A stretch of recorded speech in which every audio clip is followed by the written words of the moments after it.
खूबसूरत हो, तुम्हारे पति ने तुमको ऐसे क्यों छोड़ दिया, असं असं ते मला बोलत होते आणि ते म्हणजे माझ्यासोबत पण जबरदस्ती करायचा त्यांनी प्रयत्न केला. तुम्ही काही तक्रार वगैरे नोंदवली? हो, आम्ही केलो.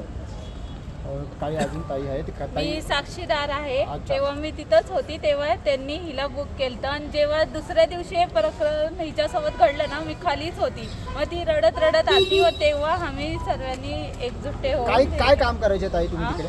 आम्ही अर्बन कंपनीमध्ये घरकाम करायचं, हेल्पचं ते काम करायचं. नमस्कार, मी निलिमा बोलते. मला पण तेच सांगितलं होतं. मी अलिबागवरून आले होते कामाला. मला पण तिने तेच सांगितलं होतं सरांनी का बोलता असं असं वरवरचं काम आहे. आणि मी तिथे गेल्यानंतर आहे ना, रात दिवस नुसती मालिश करायला लागत होती. आणि नंतर त्यांच्यासोबत आहे ना बेंगलोरला घेऊन गेले. आणि बेंगलोरला घेऊन गेल्यानंतर आहे ना त्यांची बायको गार्डनमध्ये गेले होते आणि ते आहे ना डायरेक्ट माझ्या अंगावर येऊन चढले. मी त्यांच्या बायकोला सांगायचा प्रयत्न केला तर ती मला म्हणते काय तू बोलते त्याच्या अंगावर चढले असं. म्हणून मी कायच बोलले नाही. मी घाबरून रडायलाच लागले. तर तिने मला रात्रीचं 2 वाजता आहे ना सर बाहेर काढलं आणि माझ्या अंगावर लाथ मारली आणि मला बोलायला लागली तुला जेवायला पण देणार नाही. मला 2 दिवस जेवायला पण दिलं नाही तिने. या प्रकरणामध्ये काही तुम्ही तक्रार वगैरे नोंदवली होती का ताई? कोणत्या पोलीस स्थानकामध्ये? नाही, तेव्हा मी कुठे नोंदवली नव्हती, पण आज मी सर नोंदवली पोलीस स्टेशनमध्ये ठाण्यात. ताई, तुम्ही त्या एजन्सीमध्ये जे काम करतायत त्या एजन्सीवाल्यांना काही तुम्ही ह्याच्याबद्दल जे काही ते माहिती वगैरे दिली होती का? हो, एजन्सीला मी आदल्या दिवशी मी फोन केला एजन्सीला बोलले की असं असं. एजन्सी मला बोलली निघ. त्याच रात्री माझ्यासोबत हे झालं, त्याच्यावर मी स्वतःहून निघाले. त्या एजन्सीने काही कारवाई वगैरे केली का? त्या म्हणजे आता जर ती एजन्सी आहे ती एजन्सी काही त्यांना जी आहे ती काही हे केलं का? तक्रार त्यांच्या विरोधात काही तक्रार? नाही, दुसऱ्या दिवशी एजन्सीला मी रेकॉर्ड पाठवला. एजन्सीने मला फोन केला आणि मला बोलते बघ तुला आम्ही काढायला सांगितलं, आम्ही तुला काढलं, तुझं पेमेंट होतं, आम्ही तुझा पेमेंट दिला. त्याच्यानंतर तुझा आणि आमचं कॉन्टॅक्ट संपलं. जे बोलायचं होतं ते त्यांना मी बोलून झाले. आता तुला कंप्लेंट करायची, तू बिंदास कंप्लेंट कर. आणि कंप्लेंट करून मी एजन्सीला दुपारी 2-2:30च्या आसपास एजन्सीला मी फोन केला 3-3:30च्या. एजन्सीने माझा फोनही रिसिव्ह नाही केला आणि अजूनपर्यंत एजन्सीचा मला फोन नाही आलाय. जेव्हा मी कंप्लेंट केली त्याच्यानंतर मला सरांनी सांगितलं की एजन्सीला कॉल कर. एजन्सीला मी फोन केला, एजन्सी मला आलीच नाहीये. अजूनपर्यंत एजन्सीने मला फोन केला नाही. काही तुम्हाला असं वाटतंय का पत्नी सहकार्य करते डॉक्टरची? हो सर, ती आमच्यासमोर नागरिक फिरायची. ती आमच्यासमोर पण नागरिक फिरायची. त्यांना पण शिक्षा दिलं पाहिजे कारण की ती पण एक स्त्री आहे. तिला सगळं माहिती असल्यावर पण ती असं करते. त्यांना शिक्षा दिली पाहिजे. काही महिला आयोगाची वगैरे भेट घेणार आहात का तुम्ही? हो, आम्हाला गरज महिला आयोगाकडे काही न्याय मागणार आहात? हो, मागणार. आपल्याशी समाजसेवक संगम डोंगरे जोडले गेलेले आहेत. संगम सर, असा जो प्रकार आहे ठाण्यामध्ये जो आहे घडलेला आहे, काय कसं बघता? मी तर म्हणतो तो अनिल गर्ग ना, अनिल गर्ग आहे ना, त्या भडव्याला इतर चापटवलं पाहिजे.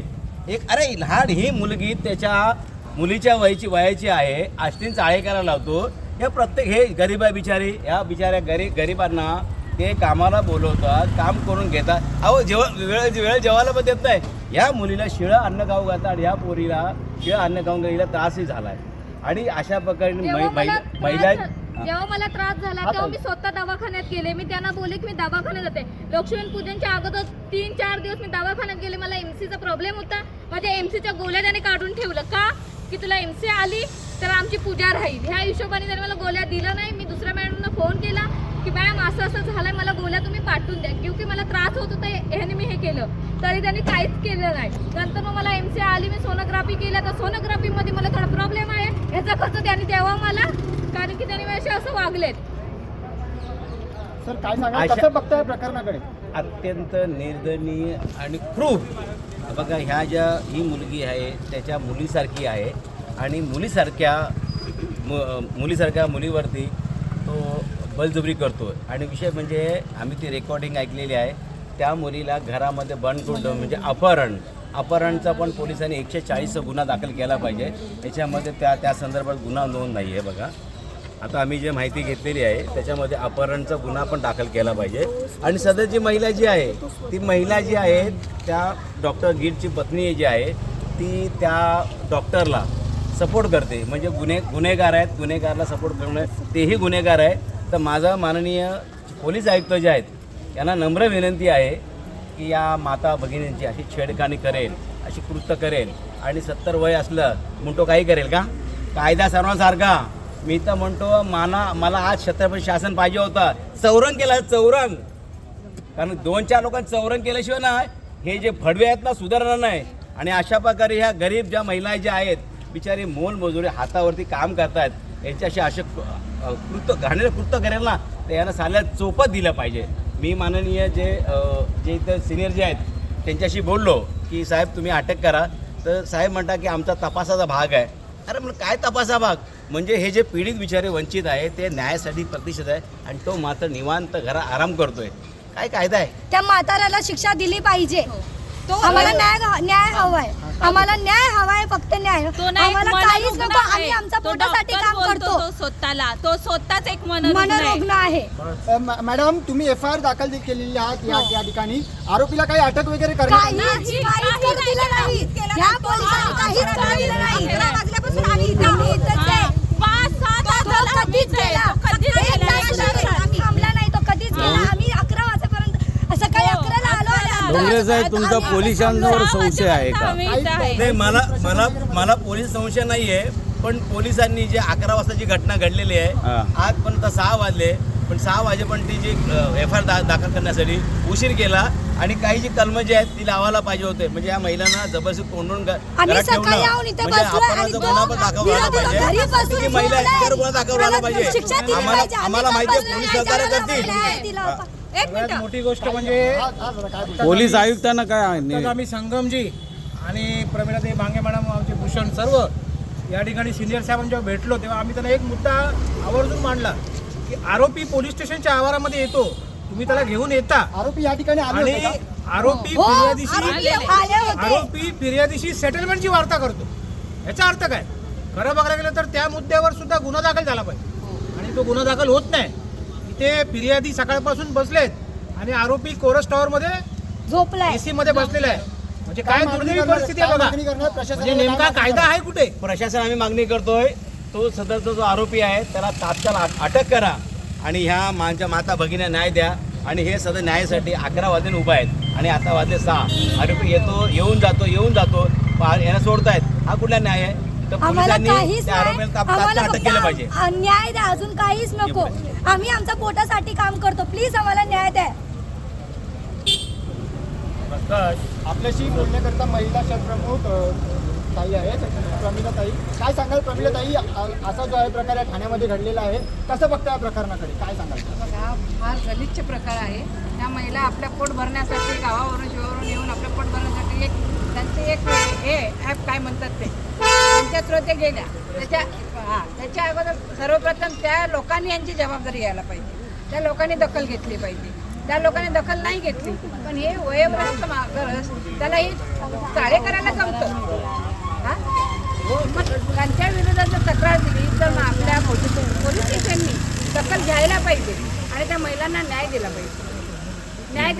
त्यांनी नाही दिला तर मग त्या महिलांनी जायचं कुठे? महिला पोलीस स्टेशन कशासाठी आहे? पोलीस कोणासाठी आहे? महिलांना, दुर्बल महिला आहेत. आता काय चाललंय समाजामध्ये हे त्यांनाही माहिती आहे, आपल्यालाही माहिती आहे. मग तुम्ही ह्या महिलांना सकाळी 11 वाजेपासून, मी सुद्धा 11 वाजेपासून आहे इथे, तर तुम्ही त्यांना अजूनपर्यंत आम्हाला FIR कॉपी दिली नव्हती. आता आम्ही मेन साहेबांना भेटायला गेल्यानंतर FIR कॉपी आम्हाला दिली. हे कितपत योग्य आहे?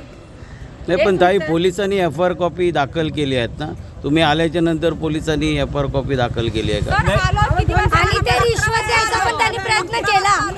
त्या लोकांनी रिश्वत द्यायचा पण प्रयत्न केला. मांडवली कोणी केलं ताई? अनिल गर्गनी. ते तुमच्या जवळ आले होते का? हो, आले होते. मलाही मनवायला आले, मलाही त्याने आवाज दिला. बोलत होते की बेटा पप्पा के पास आओ, कुछ काम है, असं बोलत होते. आणि इशाऱ्याने ते त्याला बोलवायचा प्रयत्न केला होता. असा इशारा देत होता. मी जेव्हा त्यांचा 18 तारखेचं बोलले की मला 18 तारखेला येणे आठवत, तेव्हा तिने माझ्यावर डोळे ओपन करून जोरात डोळे असं हे करून माझ्याकडे रागाने बघतीये की तू काही नको बोलू, असे डोळे करतीये मोठे. पोलीस स्टेशन मध्ये जेवढी शिक्षा अनिल गर्गला होणार आहे ना तेवढी शिक्षा त्याच्या बायकोला व्हायला पाहिजे. ज्यावेळेस ह्या मुली जात होत्या, शिळा अन्न ती देत होती त्यांना, शिळा अन्न देऊन ह्या मुली रात्री झोपल्या 12 वाजता झोपवायची, 7 नाही वाजले तर उठवायची, ते पण लाथेनी. हा कोणता कायदा आहे हा? आम्ही कामासाठी जातो ना, मग लाथेने उठवायचं हिचं नाही. हिला ना तिथे लाथेने तुडवायची आम्हाला, बस एवढी आमची मागणी आहे. काही बचत गट वगैरे काही माहिती वगैरे दिली का या संदर्भात? अजिबात नाही. सर काय सांगाल? डोंगरे साहेब, तुम्ही याच्यावर वाचा फोडली FIR दाखल झालं, तपास होऊन व्हावा अशी तुमची इच्छा आहे. जिथं जिथं तुम्ही अन्यायावर वाचा फोडताय तिथं तपास योग्य मार्गाने होतोय. नक्कीच. आता मी काय म्हणतो, आता का हा दुसरा तपासा भाग असा पण आहे का की आता ह्या ज्या एजन्सी ज्या आहेत, ऐकलं का, पोलिसांनी ह्या एजन्सी पण चौकशी केलं. आता अनेक ज्या महिला ज्या गायब होत आहेत त्याच्या मागे एजन्सी आहेत का? आता हे काही एजन्सी ज्या आहेत त्या एजन्सीच्या आडमध्ये या महिलांचे शोषण करतायत का? हाही तपासा भाग आहे. मला पोलिसांना नम्र विनंती करायची आहे की ह्या ज्या यंत्रणा ज्या आहेत, या महिलांच्या ज्या जॉबला लावतात यांची चौकशी व्हायला पाहिजे. आणि आता ज्या महिला ज्या गायब झाल्यात तर यांच्या एजन्सी कामाला होत्या त्या गायब झाल्या का, हाही तपास करावा. धन्यवाद.